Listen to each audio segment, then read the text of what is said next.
going on, guys? If you've seen any of the other videos that I have on my channel here that I post, it's mostly airplane stuff because that's where I started at in RC.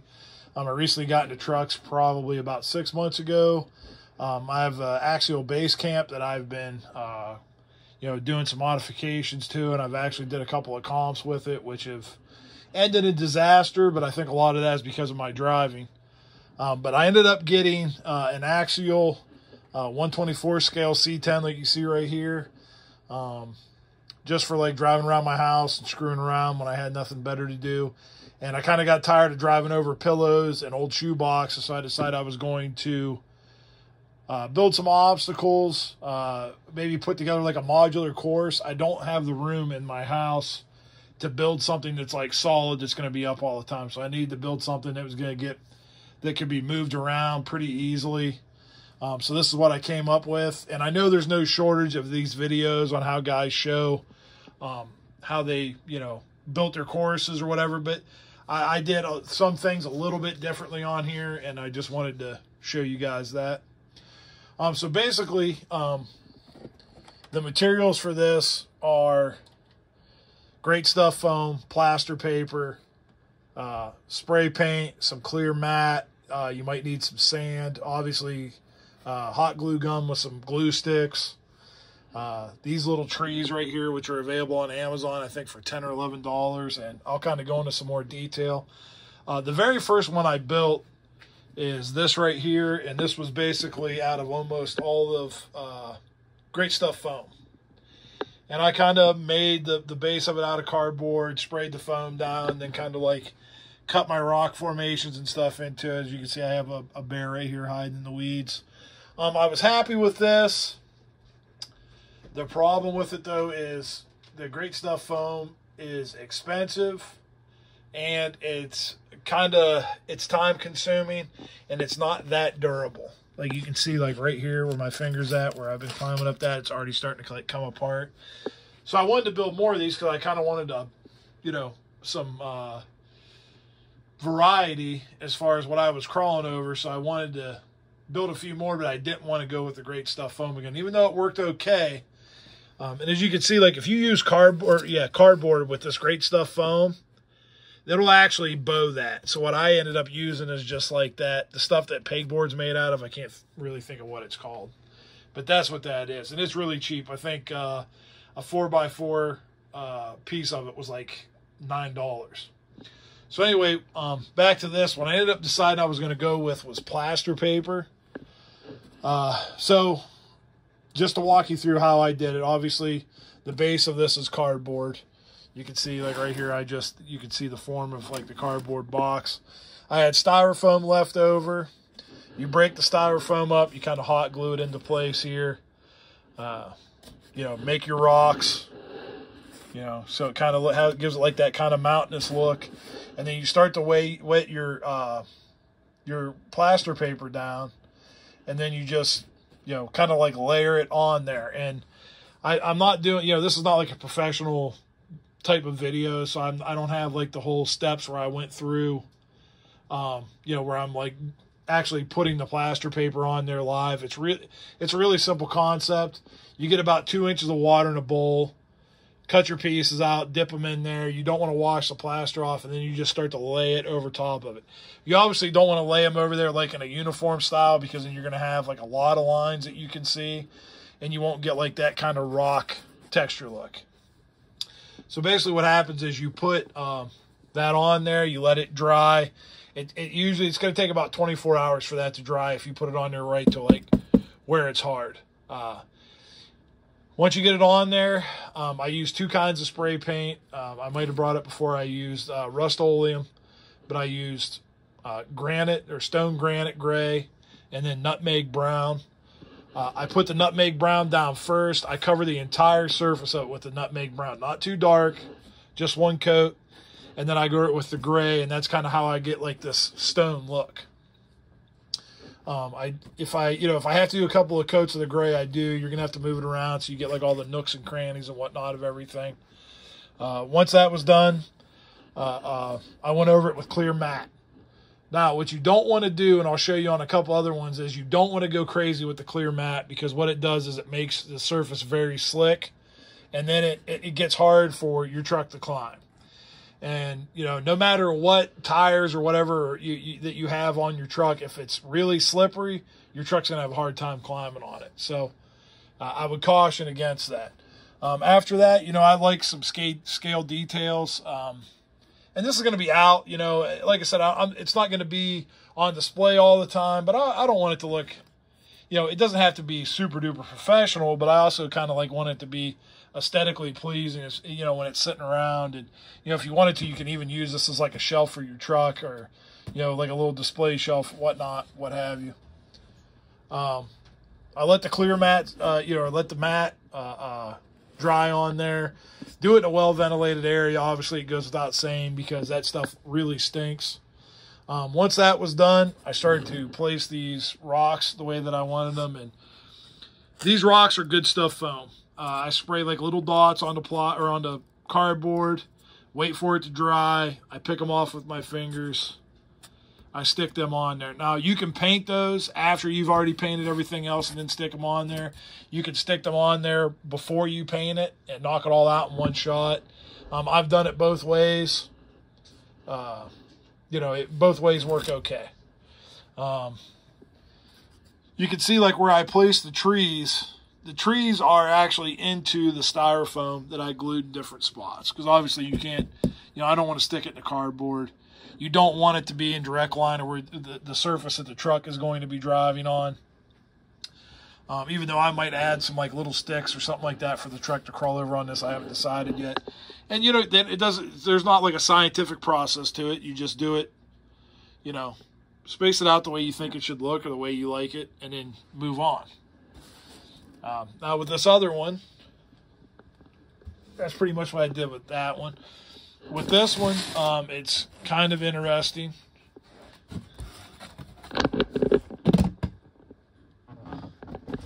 Sorry about that.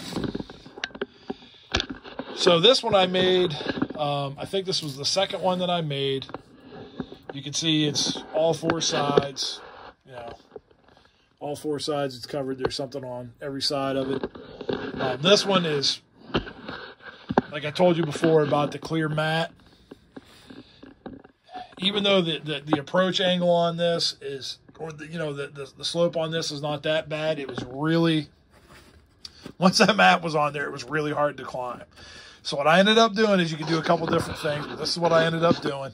I ended up taking Gorilla Glue adhesive spray, sprayed it on, and then I just started sprinkling some sand that I had on it. The sand, it doesn't add enough grit to it to where it makes it easy to climb.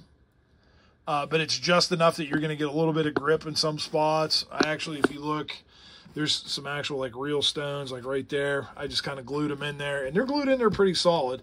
Gorilla Glue works pretty well. The problem with that is it stinks. And if you look, I don't know if you can see it on the video, but it does kind of get like a little bit glossy when it hardens. So another thing you guys can use that I don't know if people use typically on these kind of projects is Mod Podge.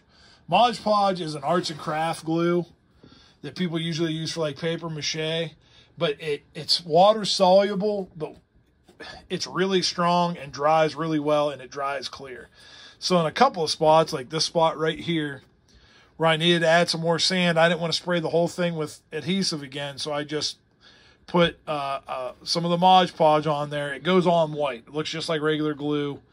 I sprinkled my sand on there. I let it dry a little bit, and then I went over top with the Mod Podge again, and as you can see, it's dried like completely clear. That stuff works really well. This one in particular was kind of, it's unique because I actually built this one out of an airplane box.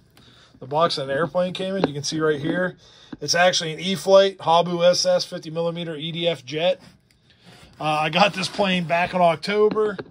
I had a lot of fun with it. I actually crashed it once and had to repair it.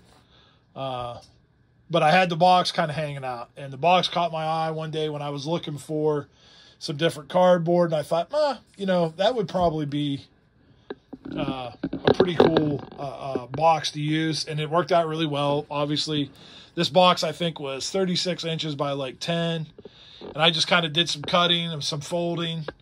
And like I said, the other side is done as well. I'll turn that around there a little bit so you can see it. Sorry about the poor camera work. You can see that. You know, you will get a little bit of this if you can see like the holes through the plaster cloth. The plaster cloth works really well. What you don't want to do is you don't want to dip it down into the water so much to where it actually starts to come off of the cloth. And what you'll find is when you only have a couple inches of water in there, the cloth, each like layer of cloth will get harder because you're getting some of the plaster from the old one on. So like I said, it works really well. And I'll set this one here off to the side.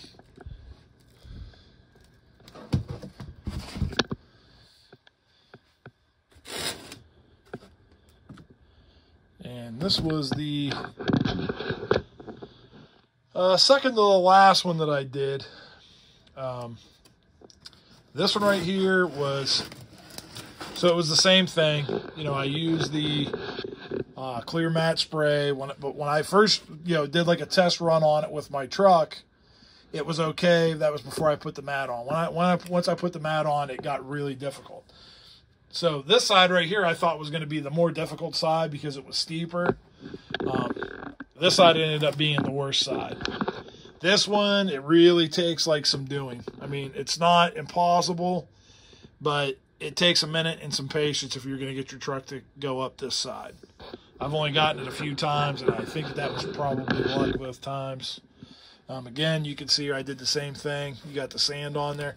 And the sand, I mean, when you first put the sand on there, obviously you're going to have to take it outside or wherever.